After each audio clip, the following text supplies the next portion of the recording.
All right, so let's get started. I'm Matt Chan, Eric O'Connor. and we're with TrainFTW, and we're trying something a little bit different. We're going to do a video update about Mesocycle 3, which is the final mesocycle leading up to our open prep cycle, which is not terribly far away, which is crazy to think. Yeah, it is crazy. It's about 6 months away Yeah. ish. But yeah, so this next mesocycle 3, is going to be approximately 10 to 12 weeks long, and it's going to have a pretty cool focus. So let's review what the last focus was during the last mesocycle, which was raw strength training. And you guys know it. We know it. We used Laura Phelps, world record holder in many different weight classes in powerlifting, to help us develop raw strength. And it was great. Some of the movements took a lot of time to set up, especially if you had not done those movements before. So, I love them. Yeah, me too. I think it's great. But if you are unfamiliar with those movements or maybe don't have the equipment to set up quite as easily, it took a lot of time, and we're aware of that. But as far as the accessory exercises, if you did do them all, you're going to be a lot stronger now, which we're seeing now that we're retesting a couple of benchmarks like the shoulder press and the back squat. We're seeing a lot of PRs, especially with that shoulder press, which is, I'm going to go ahead and attribute to all the accessory work related to tricep and shoulder strength. Yeah, for sure. And I think, just with talking with some of the guys, that I think the accessory work to help with stamina on a lot of the movements too. Yeah. Basically, like handstand push-ups are feeling better, which is a good trade-off and that kind of thing. So that's a great carryover from the accessory work with those controlled time frames. I think that Laura had us using. Yep, definitely. So why don't you tell us a little bit about what is going to be the main focus of Mesocycle 3, which we're starting in 2 weeks. Is that right? Yeah, so about a week after the games, we'll start the next mesocycle. So there's And a 2 week transition then, right? yeah, we're doing some testing now. The week of the games, we'll be starting some testing, doing some Oli testing, some gymnastics benchmark testing, and then the week after the games, we thought it would be kind of fun to just do a bunch of the games workouts, have some fun throwing down with some of the same workouts that those guys did, comparing times, and having some fun with that week. And then right after that, we're going to be going right into the next cycle. Okay. So the next cycle is basically going to start on August 7th ish. Hmm. And the main focus of that cycle is going to be Olympic weightlifting positional strength. So not necessarily going straight to the full clean and jerk and snatch for a number of weeks actually, but building strength in lift specific positions. So what does that mean to you? Yeah, I think with the cycle we're going to go next, it's pretty similar to a cycle we did like a year and a half, 2 years ago. Going to spend some time from like the power position to high hang, like 3 to 4 weeks there, primarily with some of the movements, and then progressing to the knee for again another 4 weeks, and then we're hitting the full movements after about 8 weeks or so. Not that we're not doing full pulls from the floor and everything, but just with a way less of a focus until about the 8 week mark of the cycle, Yeah. which is pretty cool. I dig the logic of starting high and building down. Yeah. And Eric and I actually programmed this specific style of progression and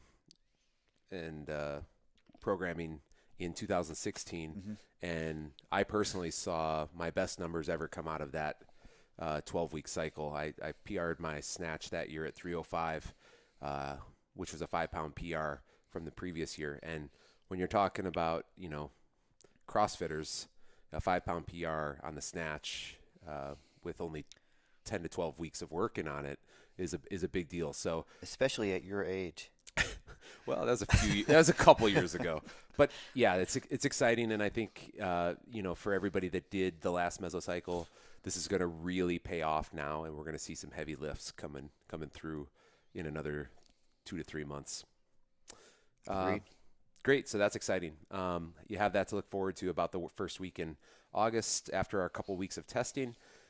During that time, will you talk about the conditioning workouts and how those are going to change a little bit? Yeah, so we'll start to throw in a bit more classic CrossFit stuff being put in there, mostly because the time taking for lifting won't be quite as long. So you have a bit more time for some conditioning. So some classic CrossFit stuff being thrown in there. The IWTs, the interval weight training, which I'll let Matt talk about here in a little bit. Like that's gonna be coming back. So a lot of you guys that have been around before, you have kind of like a love-hate relationship with it. You guys that have not been around, you're gonna develop a love-hate relationship with that style of training, and then we're gonna have the chance to throw in a bit more heavy loading into some conditioning workouts as well with this next cycle. Yeah, so we didn't really do a lot of that because of the volume of weightlifting um, in the other parts of the training, including the accessory work over the last mesocycle. So now you're going to see those heavier lifts incorporated into the workouts, which is really exciting for everybody. Eric mentioned IWT, that stands for interval weight training. It was a method developed by Pat O'Shea in 1969 that has come into favor over the last 5 years within the CrossFit community. Uh, it's nothing special. It's a couple of couplets and then some gymnastics works. But what's cool about it is it really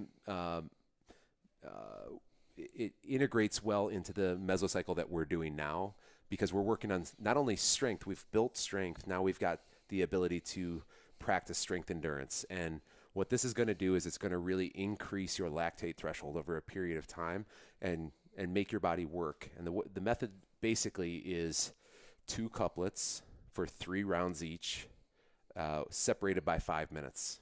Okay, that's kind of confusing. I'll give you an example.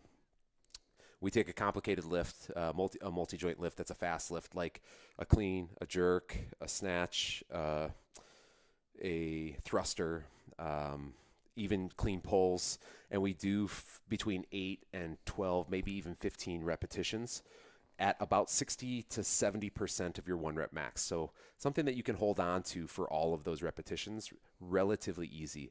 This is kind of like on a scale of RPE 1 to 10, this would be like an RPE 6, so not super, super difficult. After you've completed that, you get no rest time, and you transition to a monostructural movement like the rower, an airdyne, a treadmill, or simply a sprint outside, box jumps, double unders, and you give a max effort on that for a said period of time, like 1.5 minutes or 500-meter row, and you give a full max effort. And then you rest for 1 to 2 minutes afterwards, and you repeat that complex for 3 rounds. After that couplet, you rest for 5 minutes, and then you perform a slow lift like the back squat, front squat, deadlift, combined with a separate monostructural movement, and you do that for 3 rounds under the same time interval and scheme. Rest 5 minutes, and then you work on gymnastics skill work. And this is pretty cool. You can actually choose to do gymnastics. We'll choose to do gymnastics skill work or gymnastics volume with simple movements. And it's making your body work while fatigued. And if you're doing a high skill movement, just for example, like a muscle up to a front roll, as simple as that sounds, when you're fatigued and and trust me, you will be, it's much more difficult to move your body in the proper positions when you're really trying to fight for the best position possible. So it's fun to practice that stuff really tired, and you're going to spend between 5 and 15 minutes practicing gymnastics work. And that gymnastics work will be programmed by our expert, who's Kevin Montoya, because he's going to still be on the team with us. We love what he's been doing, and he basically is going to have us be doing a little bit more CrossFit specific movements now, a little less positional strength work, and now we're going to start building volume of gymnastics work with Kevin. So you have that to look forward to as well. Yeah, it's fun. Any other notes about the conditioning stuff? I don't think so. Yeah, it pretty much hits it. Yeah, so we looked at it, and it's about 4 days of classic CrossFit work, and then a multimodality aerobic work for 1 day. So you get 1 day where it's a little less intense and a little more kind of almost restorative, but really that stuff could be high intensity as well.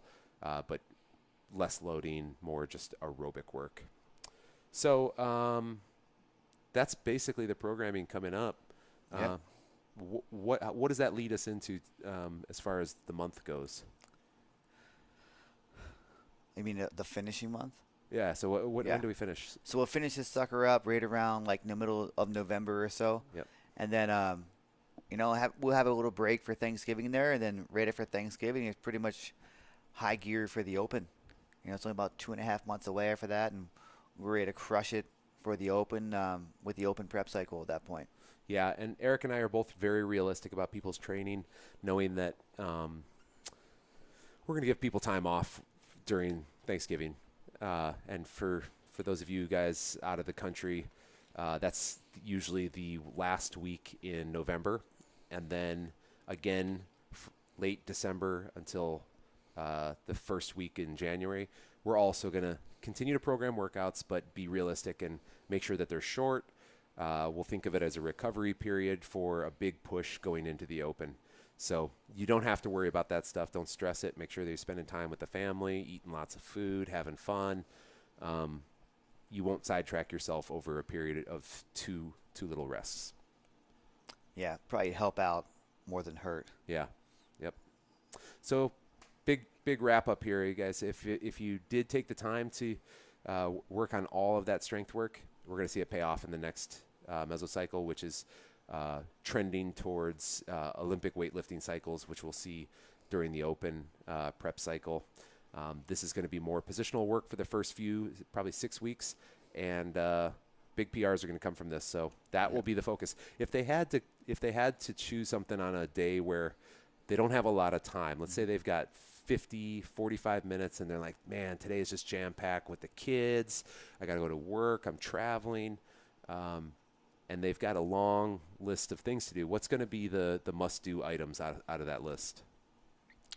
Yeah, I think as far as the must-dos, so for the lifting days, there'll be 2 or 3 movements to do.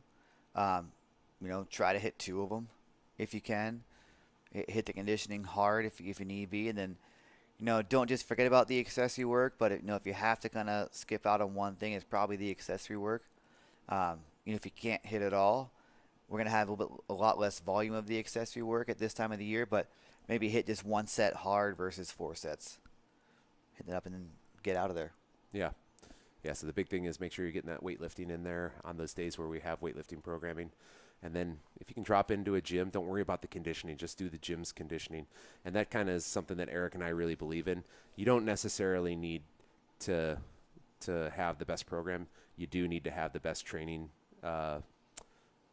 environment or atmosphere. And that comes with choosing some training partners that you're going to meet on a regular basis. People come and go, but if you have a very addictive atmosphere, people are going to want to be there every single day. And it doesn't need to be people who are on your exact same level either. No way. It can be people who, are just there to have fun, but they're a good influence on that environment that you are trying to create. And they're committed that they're going to be there when you're there at the certain times. So even if you have to give your Train for the Win program, the compete program, away so that other people can see it, we'd prefer you guys to do that and have a group of people that you're training with, as long as you're logging your scores, than training alone, because the guy in the corner of the room isn't going to make it very far. So message, any other messages heading out?